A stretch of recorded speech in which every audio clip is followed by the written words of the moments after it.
Fire station पर सूचना प्राप्त हुई थी कि अग्रवाल मोटरसाइकिल के शोरूम में आग लगी है।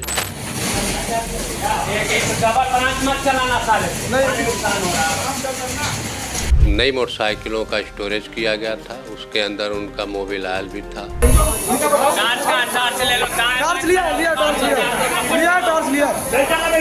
लेकिन बेसमेंट के बनावट के कारण जो है फायर सर्विस को थोड़ा आग बुझाने में विलम्ब हुआ, असुविधा भी हुई।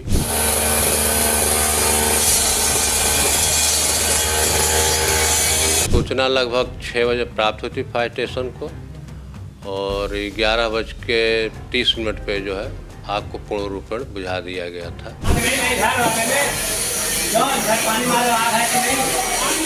यदि एक रास्ता और होता तो आग बुझाने में और सुगमता ही होती। वेंटिलेशन में जो है वहाँ एग्जॉस्ट भी नहीं थे। बीच में मोबिल ऑयल के डब्बे विस्फोट भी कर रहे थे भीतर।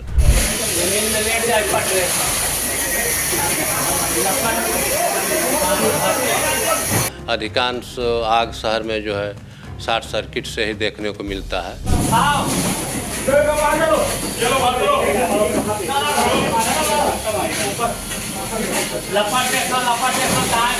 तरह से अगर आग लगती तो सबसे पहले प्रथम दृष्टया वो क्या करें, किन नंबरों को सूचित करें, और अगर उनके पास फायर आग बुझाने के इंतजामात हैं तो कैसे उसको यूज करें।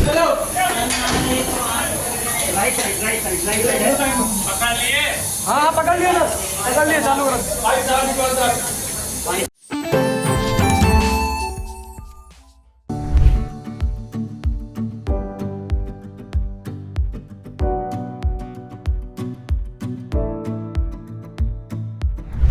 सीतापुर शहर के आंख अस्पताल रोड स्थित एसपी ऑफिस के सामने बने अग्रवाल ऑटो सेल्स में बीती 6 अक्टूबर को आग लग जाती है, जिसके बाद अग्निशमन विभाग को पूरी तरीके से काफ़ी कड़ी मशक्कत करनी पड़ी। फिलहाल हमारे साथ बातचीत करने के लिए मौजूद हैं इस वक्त मुख्य अग्निशमन अधिकारी सुभाष सिंह। उन्हीं से जानेंगे कि ये आग लगी और काफ़ी कड़ी मशक्कत करनी पड़ी आप लोग को बुझाने में, तो कैसे ये आग लगी और क्या क्या दिक्कतें सामने आई हैं आप लोग को। फायर स्टेशन पर सूचना प्राप्त हुई थी कि अग्रवाल मोटरसाइकिल के शोरूम में आग लगी है, जिस पर जो है फायर स्टेशन से 3 गाड़ियां तत्काल रवाना की गई। स्वयं मैं मौके पहुंचा, वहां जाके देखा गया कि बेसमेंट में जो है नई मोटरसाइकिलों का स्टोरेज किया गया था। उसके अंदर उनका मोबाइल भी था, गत्ते भी भरे हुए थे, अलमारियाँ भी थीं। लेकिन बेसमेंट के बनावट के कारण जो है फायर सर्विस को थोड़ा आग बुझाने में विलम्ब हुआ, असुविधा भी हुई। वेंटिलेशन का उसमें कम जगह दिया गया था, एक साइड में धुआं उसमें पूर्ण रूप से निकल नहीं रहा था शीघ्र। धीरे धीरे जो आग को जो है आगे बढ़ के जो है बुझाया गया। कितनी गाड़ियां सर वहां पे लगी और कितने घंटे तक आग पर काबू पाया गया। सूचना लगभग 6 बजे प्राप्त हुई थी फायर स्टेशन को और 11:30 पे जो है आग को पूर्ण रूप में बुझा दिया गया था। कितनी गाड़ियां सर गई। फायर का कार्य करने के लिए, अग्निशमन कार्य करने के लिए 5 गाड़ियां जो है वहाँ पे लगाई गई थी। सर एक गाड़ी में कितना लमसम पानी होता है। 2 गाड़ियां तो फायर स्टेशन जो गई थी वो तो 5-5 हज़ार के लीटर थी। बाकी 3 गाड़ियां जो है 3 गाड़ियां 5-5 हज़ार लीटर की थी और 2 गाड़ी 2.5 हज़ार लीटर की थी। सर क्या जानकारी मिल रही है कि पास में जो मेगा 100 बना है सेंटर, वहाँ से भी पानी लिया गया था जो फायर हाइड्रेंट होता है। अब मेगा शॉप उसके बगल में था, उनके यहाँ फायर हाइड्रेंट लगा था, वहाँ से जो भी उनसे सहयोग लिया गया उनसे भी अपनी गाड़ी में पानी प्राप्त करके अग्निशमन का कार्य निरंतर किया गया। सर कितने जवान लगे थे आपके अग्निशमन के बुझाने में, कितने दमकल कर्मी लगे थे। फायर विभाग के चालक और फायरमैन मिला के और लीडिंग फायर मिला के कम से कम 20 लोग मौजूद थे।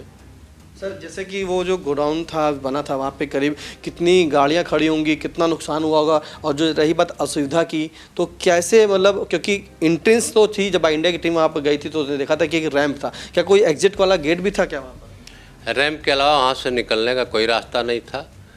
यदि एक रास्ता और होता तो आग बुझाने में और सुगमता ही होती। वेंटिलेशन में जो है वहाँ एग्जॉस्ट भी नहीं थे और इस कारण जो है थोड़ा धुएं के वजह से काफ़ी परेशानी हुई। सर धुआं काफ़ी था, अभी आप लोग ने मॉकड्रिल की थी तो उसमें मॉकड्रिल में ऑक्सीजन सिलेंडर्स आप लोग पास थे, तो क्या कल जब ये आग लगती है रैंप में जैसे जाते हैं तो पूरा एक धुएं का गुबार था काला काला, उसके अंदर घुसने के लिए जो है मालिक और जो उनके कर्मचारी वो भी नहीं घुस पा रहे थे, ऐसे में जो है अग्निशमन के दमकल कर्मी वहाँ पे घूमे थे, क्या व्यवस्था थी? नहीं, फायर सर्विस ने जो है ब्रीदिंग ऑपरेशन सेट का प्रयोग करके ही आग पे पूर्ण नियंत्रण पाया है।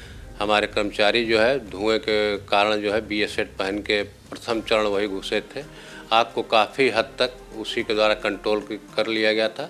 बाद में आग की लपट और धुआं कम होने के पश्चात त्वरित कार्रवाई करके पूर्ण रूप में बुझा दिया गया। सर क्या वहाँ पे फायर हाइड्रेंट उस वहाँ पे जो बेसमेंट था उसमें लगा था, अग्निशमन के कोई इंतजाम थे शोरूम में?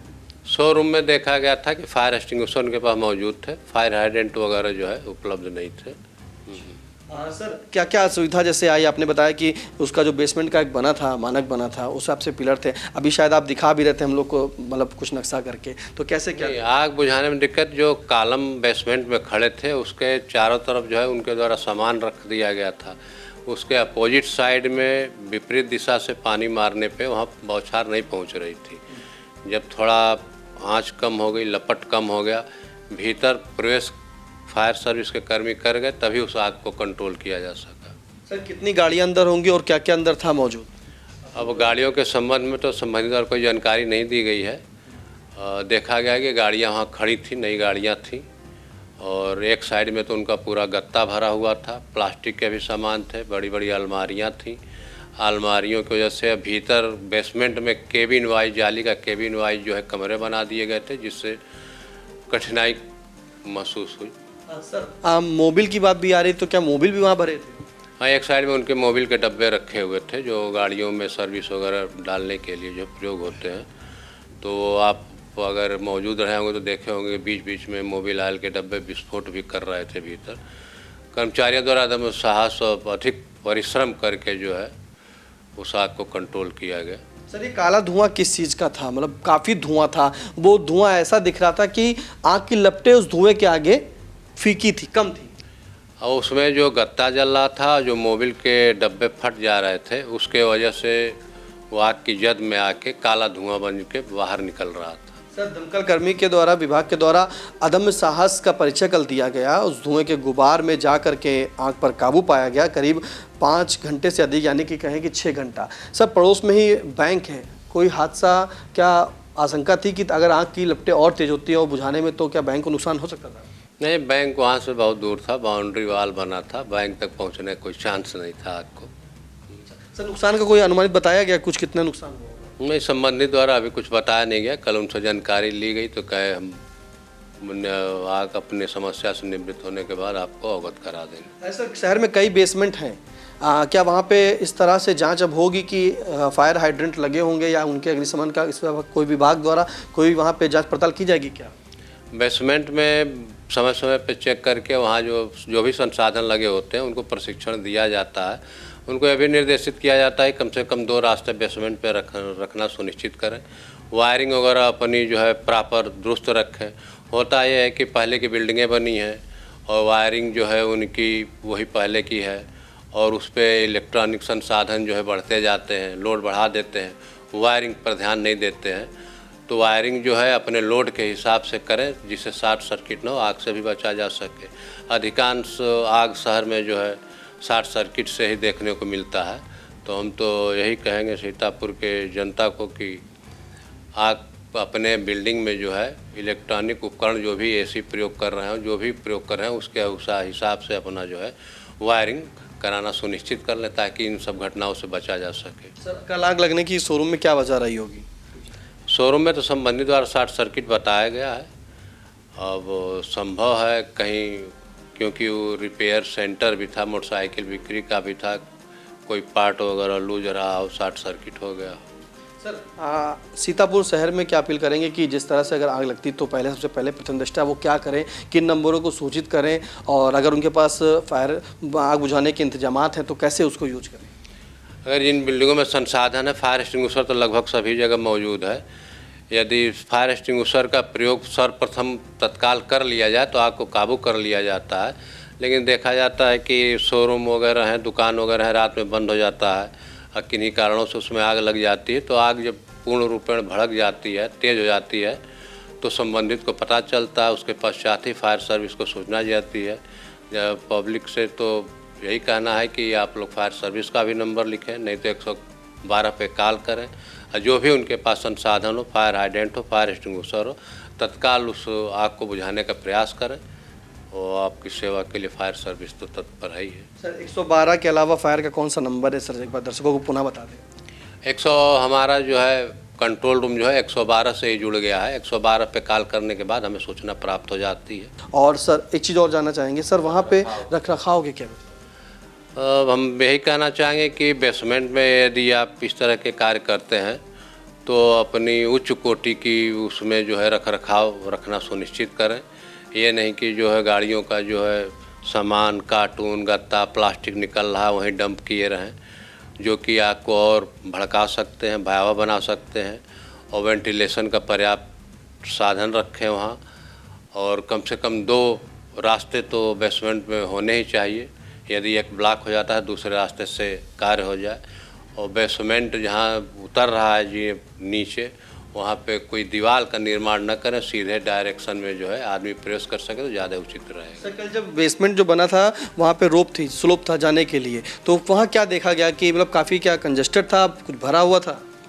नहीं, वहाँ जो उनका बेसमेंट जो बना था, नीचे स्लोप पे जाने के बाद आप देखे होंगे कि वहाँ दीवार खड़ी थी, सामने 5 फीट पे दीवार थी। वहाँ से बाएं होके तब जो जाना था, लेकिन दाहिने साइड में पूरा उनका सामान भरा था, मेज थी, अलमारी थी, अन्य सामान लगे थे, शीशे के केबिन भी बने हुए थे। ये थे हमारे साथ बातचीत करने के लिए CFO सुभाष सिंह। उनका कहना है कि जो बेसमेंट में जिस तरह से कल वहाँ पर अग्रवाल हीरो सेल्स में आग लगी थी, उसको बुझाने के लिए दमकल विभाग ने पूरी तरीके से अदम उनके साहस कहेंगे, क्योंकि जिस तरह से वहाँ पे धुएं का काला काला गुबार था, उसमें जाने के साहस वाकई एक बड़ा साहस करना होगा, क्योंकि धुएं के अंदर कोई नहीं जा सकता। फिलहाल जो अग्निशमन विभाग के दमकल कर्मी थे वो वहाँ पे मास्क और सिलेंडर लेके गए, अंदर आग पर बुझाने का प्रयास किया। करीब 6 घंटे तक का आग पर काबू पाया गया। 5 गाड़ियाँ थी, जिसमें 5-5 हज़ार लीटर की 3 गाड़ियाँ, 2,500 की 2 गाड़ियाँ, साथ में मेगा शॉप जो बगल में था उसमें से जो फायर हाइड्रेंट लगा था उसका भी उपयोग किया गया, वहाँ से भी पानी लिया गया और लगातार पानी पहुँचाया जा रहा था, बुझाने का प्रयास किया जाता। कड़ी मशक्कत की गई, करीब 20 जवान लगे और खुद CFO सुभाष सिंह भी वहाँ मौजूद थे, चालक सभी के मौजूद थे, पुलिस भी वहाँ पे थी, सभी ने बुझाने का आग पर प्रयास किया गया। वजह जो अभी तक सामने आई वो शॉर्ट सर्किट होना बताया जा रहा है, लेकिन फायर विभाग को जो है आग बुझाने में काफ़ी कड़ी मशक्कत करनी पड़ी, क्योंकि जिस हिसाब से बेसमेंट बना हुआ था उसमें सिर्फ जाने का एक रास्ता था, वो पूरी तरीके से ब्लॉक हो चुका था, अन्य कोई रास्ता नहीं था। फिलहाल सुभाष सिंह CFO का कहना है कि अगर बेसमेंट में कुछ भी आप बनाते हैं, काम करते हैं, तो उसके ऐसा उसको बनाया जाए कि उसमें 2 गेट लगे हों, एक आने का, मतलब 2 रास्ते हों। अगर एक रास्ता कोई ब्लॉक हो जाता है तो दूसरे रास्ते का उपयोग किया जा सके। फिलहाल रख रखाव की व्यवस्था को बताया है कि वहाँ जो रखा था, गत्ते काफ़ी रखे थे, मोबिल रखी थी, गाड़ियाँ रखी थी, छोटी मोटी गाड़ियाँ जल गई थी, लेकिन नुकसान का भी आकलन नहीं लगाया सकता है।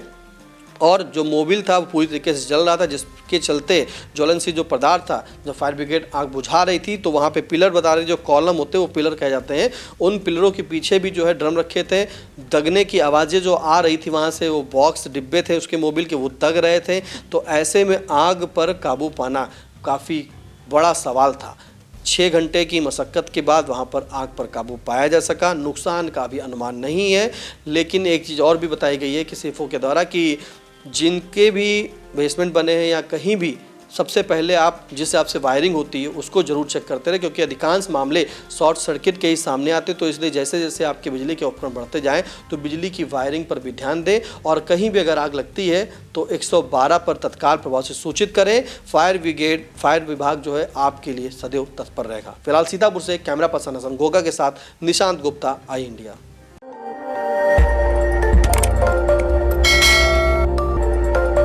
खबर आपकी, नजर हमारी।